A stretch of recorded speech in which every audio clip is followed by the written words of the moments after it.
The history of the founding of the Seoul Temple and the Batu Jaya Temple complex. The establishment of this Temple of the Soul. There are several discoveries found in this Batu Jaya Temple complex. These discoveries were in the form of the stone slab carved with Buddha reliefs, several types of ceramics, terracotta inflection containing Buddhist mantras, and much more. This shows that this building is one of the heritage buildings of the Buddhism, and this is further strengthened by the architect of this temple shaped like a lotus flower, which is thought to have a Buddhist subordinate.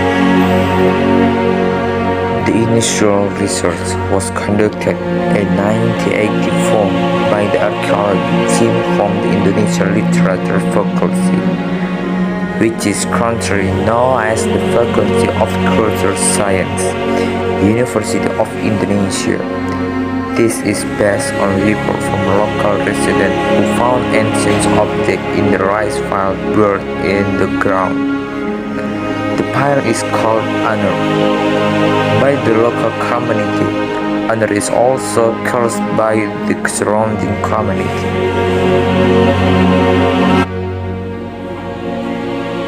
Called Batu Jaya I, or the Temple of the Soul, it has a quite mystical history. From the information of the residents who inhabit the area near the Jawa Temple, that previously the honor or the mound of earth that covered the temple was passed by gods, and the god died for no apparent reason. From there, the local community considered the place to have a soul, because not only once the god that passed this element died for no apparent reason. Candi Jiwa is one of the temple of Buddhist heritage, which is even predicted to be older than the Borobudur temple in Magelang. Besides, Candi Jiwa, one of the oldest Buddhist temples in Indonesia, is Sewu Historical Temple located in Klaten, Central Java. Entering August 1945, Japan's position was getting worse in the war. Atomic bombs were dropped on Hiroshima and Nagasaki by the United States on August 6 and 9, 1945. Sultan Jahrir, a young man who heard this news, immediately notified other young pro-independence groups. They wanted the proclamation of independence to be carried out immediately without the approval of Japan or the Preparatory Committee for Indonesian Independence or PPKI. So, on August 15, 1945, the youth groups held a meeting in Pegangsaan Timur, Jakarta, regarding when the proclamation of Indonesian independence was carried out. This meeting was chaired by Carol Soleh, who later agreed that Indonesia's independence came from the decisions of the Indonesian people, not the Japanese.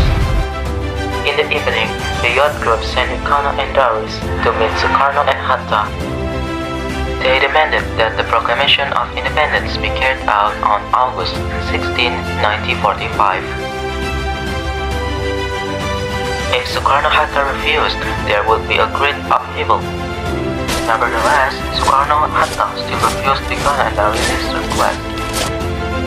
Sukarno could not simply let go of his responsibilities as chairman of the PPKI, so he had to negotiate with the Japanese-made body first. After that, another meeting was held at Jalan Cikini 71, Jakarta. This meeting was also attended by other youth leaders. The result of the meeting was to bring Sukarno and Hatta to Rengas Dengklok in order to keep them away from Japanese influence. And this is the place where Sukarno and Hatta was exiled.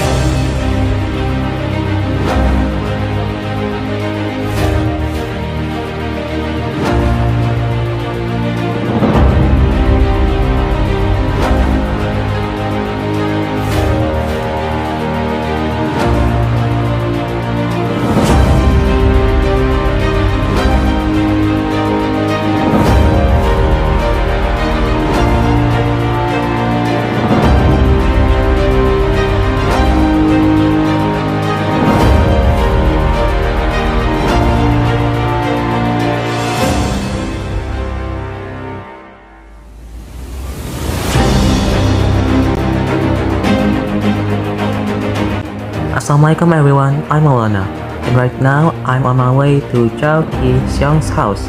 The distance is about 24 kilometers from the location of the Seoul Temple. Let's find out.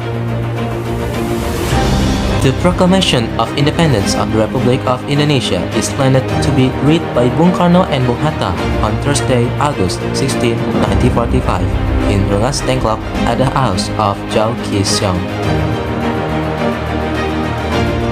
The red and white flags were raised by the Rengas Dengklok fighters on Wednesday, August 15, because they knew that the next day Indonesia would be independent.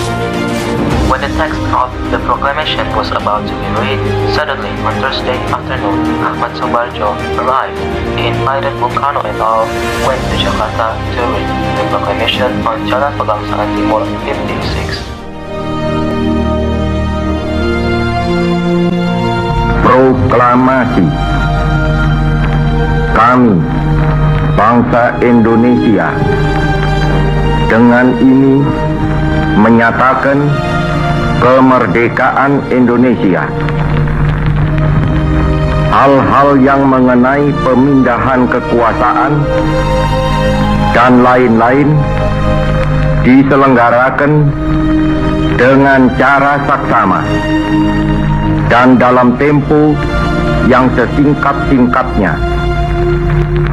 Jakarta, 17 Agustus 1945, atas nama bangsa Indonesia, Soekarno Hatta.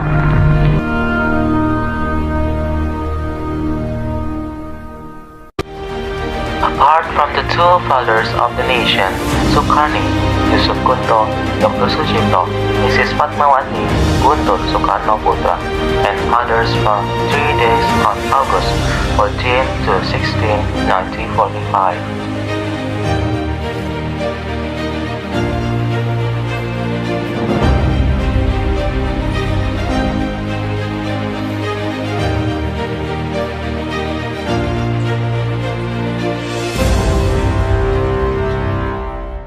And now, I will interview Yanto Joharis's grandfather, the current owner of Zhao Qixiang's house. Permisi Pak, saya Maulana Rizan Firdaus. Ingin mewawancara Bapak terkait Bapak Zhao Qixiang ini. Boleh dijelaskan singkat, Pak, kenapa Pak Zhao Qixiang sangat rela memberikan rumah ini sebagai tempat pengasingan? Ya, kita kan sebuah negara yang baik kan. Jadi apa yang ditentukan oleh Bapak, ya kita kasih loh. Dia kan dia pinjam, cuma pinjam tempat ini buat bikin rapat, dia bikin kasih gitu. Kalau kita kan bagaimana negara mesti itu, kalau kita aja kan mesti bela tanah air, kan kita juga ikut partisipasinya, ikut berjuang gitu. Bisa dijelaskan secara apa karakteristik Bapak Zhao? Gimana? Apa sifatnya Bapak Zhao? Ya sifatnya sih baik ya. Dan lagi siapa yang minta turun, dia turunin gitu. Ya, apalagi kalau ini kan pegawai pejabat pemerintah, dia kan mau bikin apa rapat, ya kasih lah gitu kan. Dalam rangka mau merdeka gitu kan. Kita kan nggak boleh dari Jepang, kita mau dicari supaya kita itu berjuang, supaya kita itu merdeka. Kita nggak boleh dari Jepang. Maka didesaklah tuh Bapak sama Pak Hatta sama kaum muda gitu kan, dari kaum mudanya dari peta tinggi yang bawa itunya lah peranannya gitu. Nah terus apa lagi? Bagaimana pesan dan kesan Bapak untuk generasi berikutnya?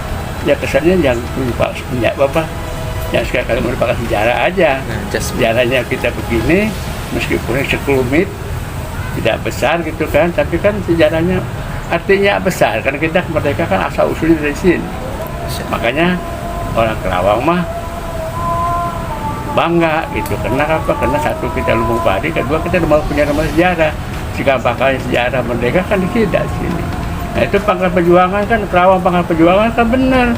Semuanya Pangkat Perjuangan dulu kan basisnya kan Dari Jakarta kan cuma satu, ada Tanjung Pura, melalui Tanjung Pura, nggak ada lagi di Iwat. Karena mau lewat tol, lewat sini.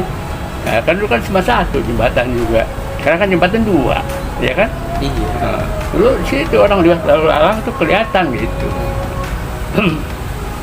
Makanya Kerawang Pangkal Perjuangan, terus ya kita ada itunya, dapat ada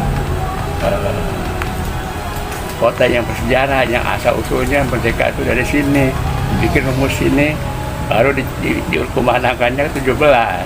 Kan tanggal 15-16-nya kan di sini, 17-nya dikumandangkan gitu. Beliau pada datang kemari dan berangkat memperjuangkan kemerdekaan, terus kita sini rapat di sini, rapatnya setelah selesai sampai dari tanggal 16 tuh, setelah tanggal 16 malamnya tuh digodok, bikin rumus. Nah, setelah itu dibawa ke sana, ke Laksamana Maeda, Jakarta. Itulah sebenarnya ketika masih itu Melik. Nah, 17-nya kan udah ditutusin. Gitu. Oke, terima kasih Pak Iya. untuk penjawabannya. Saya katakan syukuri untuk menjawab atas perhatian Bapak Iya. yang telah merelakan waktunya untuk pertanyaan ini. Terima kasih, kita kan kewajiban kita. Not far from the Jal Keseong Historical House, the Monument of Determination stands erect in the form of the Golden Fist. This monument is a symbol of the youth struggle in the Western Bloc to convince Soekarno-Hatta to immediately carry out the proclamation of Indonesian independence.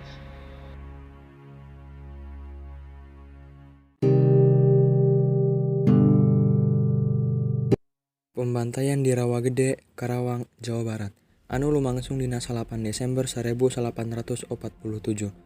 Mangrupa salah sahiji kasus panggeing dina sejarah Indonesia. Jinangan sababaraha jam, saloba 430 hiji jalma tiwas ku militer Walanda di Rawagede dina waktu eta. Mimitina, tentara kolonial nyerbu Bekasi. Ribuan jalma ngungsi ka Karawang. Patempuran lajeng ngamuk di wewengkon antara Karawang jeung Bekasi. Hasilna ratusan korban sipil. Dina 4 Oktober 1848, tentara Walanda ngaluncurkan pembersihan dina kajadian ieu. 35 warga Rawagede tiwas tanpa alasan anu jelas. Desa Rawagede ayeuna geus teu aya deui jeung diganti ngaranna Desa Balungsari, Rawamerta, Karawang. Sanajan ayeuna kampung Rawagede geus teu aya deui jeung geus ganti ngaran jadi Balungsari. Tapi amot pahit ngeunaan tragedi Rawagede nimbulkeun trauma khusus pikeun warga desa, khususna sababaraha saksi mata anu kalibet langsung dina eta tragedi. Sabenerna pasualan tragedi ieu geus muncul dina taun 1880 hiji. Waktu Sukarman, putra salah seorang korban Rajapati nu ngaranna Sukardi, pejuang anu luput dina tragedi pembantaian Rawagede, nulis buku anu judulna Sejarah Singkat Kuburan Para Pahlawan Rawagede. Tapi hanjakal buku ieu teu menang apresiasi serius di kalangan masyarakat jeung pemerintah Indonesia, sarta narik perhatian para veteran ke asup Panglima Militer Siliwangi harita, Mayor Jenderal Tayo Tarmadi. Mayor Jenderal TNI Tayo Tarmadi teras ngagagas ngadegna Yayasan Rawagede sareng ngumpulkan kuburan para korban di hiji lokasi sareng ngadekeun Tugu Rawagede. Ironisna, di Walanda buku eta narik perhatian akademisi, politikus, jeung wartawan serta engke dicitak deui. Urang Walanda kacida reuasna maca carita pangperangan nu ditulis dina eta buku. Sabab nyaho waktu harita mah Indonesia teh bagian ti Karajaan Hindia Walanda. Jadi teu aya penjajahan atawa pembantaian. Tapi ka akhirna pasualan tragedi Rawagede muncul deui jeung narik perhatian. Nepi ka harita kulawarga korban peperangan Rawagede ngagugat ke pengadilan Walanda.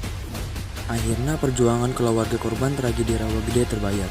Dina tanggal 14 September 2011, Pengadilan Den Haag menang gugatan ti kulawarga korban tragedi Rawagede, serta nyatakan yen pemerintah Walanda kudu tanggung jawab jeung mayar santunan pikeun korban sareng kulawargana.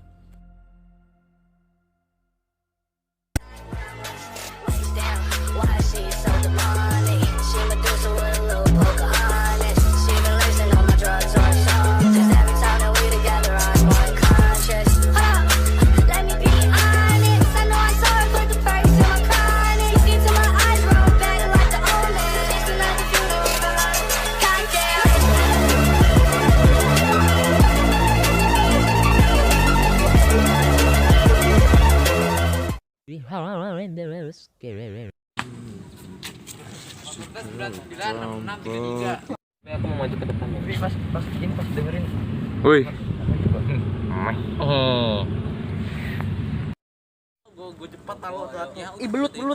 Lubang belut. Cepat. Lubang belut. Tuh, waga.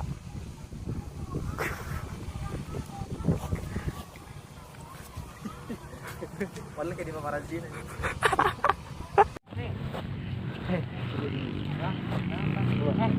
Man, videoin yang di sawah. Videoin. Ini lagi di video. Oh, di video. Tat.